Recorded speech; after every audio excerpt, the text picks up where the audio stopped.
Door keeps banging. I thought I was hearing my voice. Nobody's there. Go away! Oh my god! Oh my god! What was that?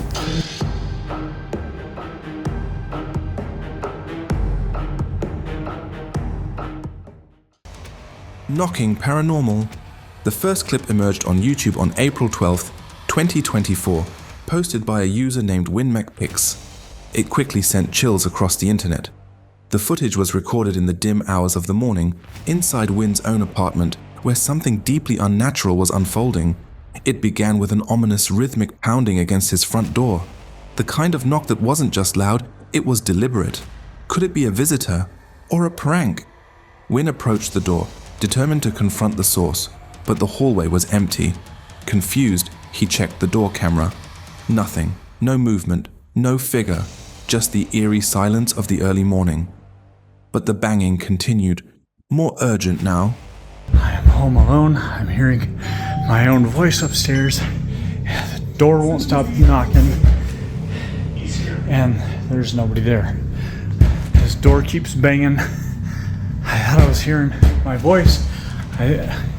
Nobody's there. Go away!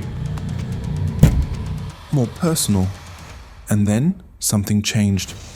Win began hearing a voice. Not from outside, but from inside the apartment. The voice wasn't yelling. It wasn't whispering. It was his own voice echoing back at him, distorted and hollow, like it had been dragged through something unholy. What followed should have sent any sane person running. But Win didn't panic, at least not outwardly. He spoke to the presence, whatever it was, offering it a final warning. Leave now or face consequences. It was a bold move, maybe even a dangerous one. But demons don't negotiate. They wait, and they escalate. Ooh, that was right over my shoulder. Who's... I'm giving you one chance to leave. I know what you're doing. Stop. It's not scaring me. It's not scaring anybody else. You need to leave now.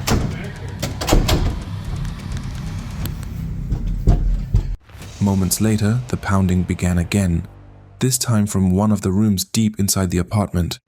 Win, still filming, moved toward the sound, hoping to catch a glimpse of whatever had invaded his space.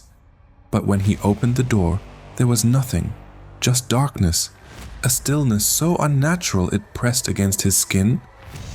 Yeah, I got a feeling you're in this room, aren't you? Are you in here?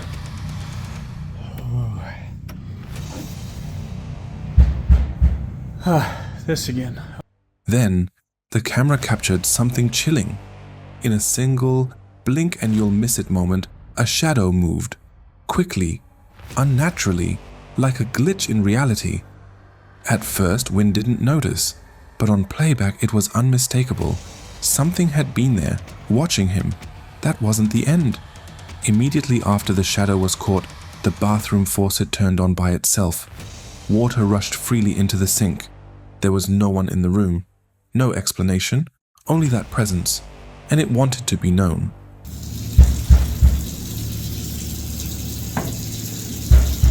The video ends abruptly. No resolution, no final scream, just silence. Online, reactions poured in. Some laughed nervously, suggesting Win had gained a demonic roommate and should start charging rent. Others were deeply disturbed, admitting they wouldn't have lasted a second in that apartment without losing their minds. A few turned to faith, urging Win to pray, to cleanse his home, to seek help, because whatever had come through that door wasn't leaving on its own. But what do you think? You tell me. While this demon appears to fear Win, some grow bold, even violent at humans just like the one in the next video. Mausoleum Paranormal. This next video was uploaded nearly 4 years ago, in 2021, by paranormal investigator and YouTuber Steve Ronan. In it, he teams up with fellow explorers Mo and Angelo to chronicle a bone-chilling journey into one of the most decayed and haunted places imaginable, an abandoned mausoleum in Cranston, Rhode Island. This mausoleum, built in 1926, once stood as a grand resting place for over 500 souls. It was operated for decades by Thomas Cullinan, and later, after his passing, by his daughters, Helen and Catherine. After both sisters died, Helen in 2000 and Catherine in 2002, the building was left in legal limbo, forgotten by time. By January 2005, the city officially condemned the structure, deeming it unstable, unsafe, and unnervingly silent. But time isn't the only thing that lingers in the shadows of this decaying tomb. The structure is now surrounded by a locked fence. The doors rusted shut, but that didn't stop Steve, Mo, and Angelo. Driven by curiosity, or something darker, they found a way in. Their first discovery? Human skulls. Left behind by grave robbers who had long desecrated the mausoleum, the bones served as a gruesome reminder that the dead were not resting peacefully. These skulls, likely sold on the black market, were just the beginning. The team entered at night, prime time for the paranormal to stir, and immediately a suffocating stillness settled over them. As Steve moved deeper through the crumbling corridors, he began to notice something disturbing. Among the debris and mold, there were fresh belongings: blankets, food wrappers, a backpack. Someone had been living in the mausoleum, but who in their right mind would choose to squat among the dead? The horror only escalated.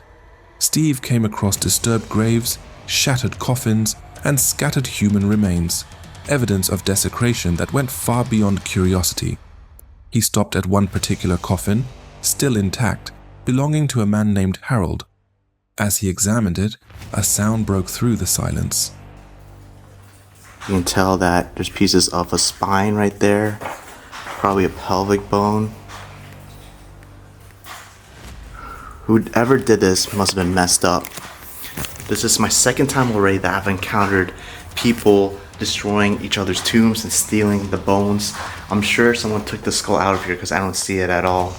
Random coffin here. If it was during the day, I would take a photo. This room is famous for it in the urbex community. I just realized you don't need to come here during the day. I mean, there's no natural sunlight that can come here anyway. So I'm gonna do something called light. Footsteps, slow and echoed through the corridor. I swear, I heard footsteps right here walking through this plastic tarp.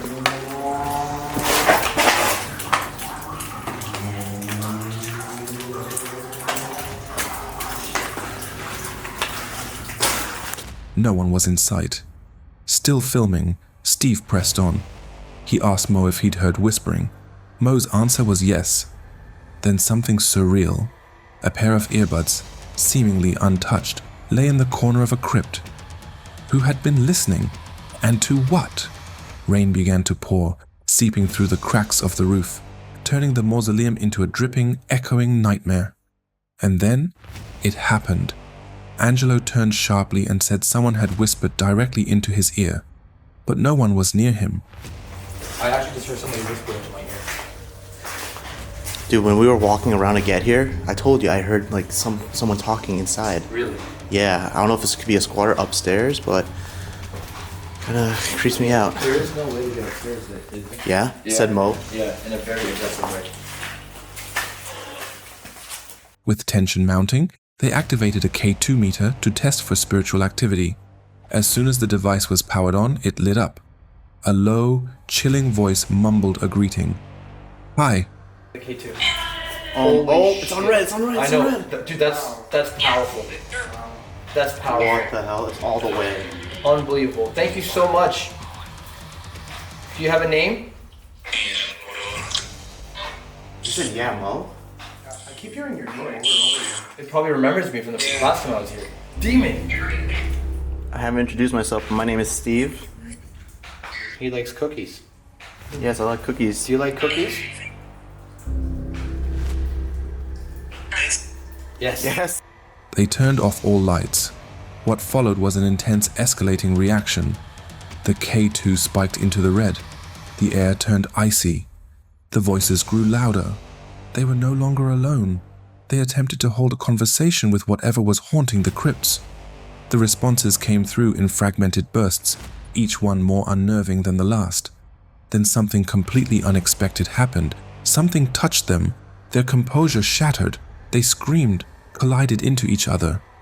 Panic took hold. Oh my god, I didn't see It's elf. Yeah, I scared my dude. I hate this place. Like I don't hate it, but it was terrifying for me the first time. They heard footsteps above them, but there was no visible way to reach the upper level. Still, the sounds persisted. You heard it too? Yeah, I heard like a slide, like something like fell. Yeah. Honestly, I bet you can get upstairs from there. Then came the scream. A sharp, desperate cry of a woman from the upper chamber. Angelo and Steve strained to hear, while Mo, shaken, confessed he'd left his camera behind, in the darkest wing of the mausoleum, and he refused to go back alone. He claimed he'd seen a figure back there, something not human. Yo! Did you guys hear that? Yes! What, Mo? What's there? I just seen the guy. No way. I just seen him. I left my camera. It's recording. I left my camera over there. How can anyone get in there? I was trying to do a transition on my video. Oh God, please! I seen a figure. I seen an actual person. The trio reluctantly returned together. As they neared a dusty coffin, Steve ran back in fear, saying a shadow moved on the bottom left of his vision.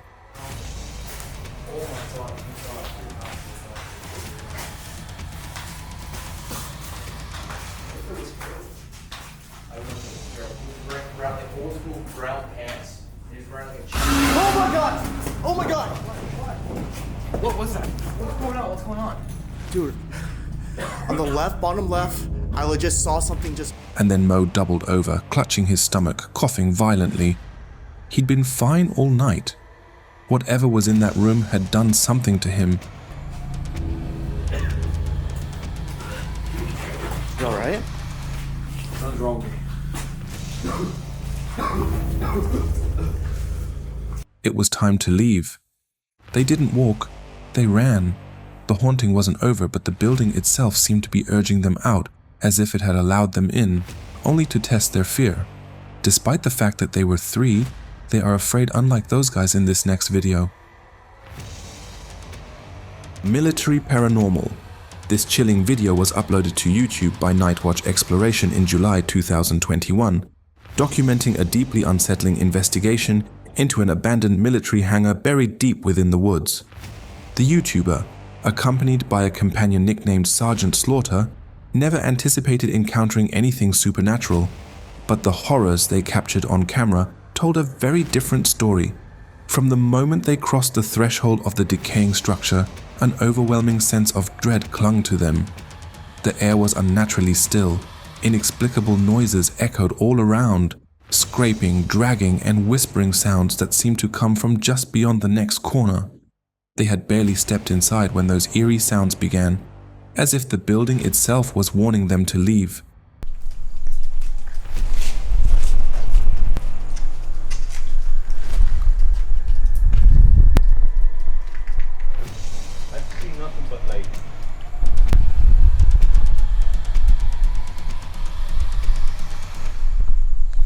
We've been hearing noises since we got here. Thick, wild bushes wrapped around the hangar like nature's attempt to bury it, to hide whatever lay within. The walls were coated in cryptic graffiti, and rain had long since eaten through the ceiling, leaving the place rotting and soaked. But what struck them most wasn't the state of decay. It was the presence they felt watching them from the shadows. Suddenly, a low whistling wind cut through the silence, followed by a noise unlike any they had heard before, a guttural, almost animalistic growl. And then they saw it, a figure, pale, distorted, and wrong. It flickered into view for just a moment at the far end of the corridor, then darted into the darkness. Most people would have run for their lives, but not these two. Armed with flashlights and pure adrenaline, they charged after the figure, deeper into the maze of concrete and vines. But as they reached the spot where it had vanished, there was nothing. No footprints, no rustling, just the oppressive silence and the creeping sensation that something was now behind them. What the fuck is that right there? Oh! What the fuck is that shit?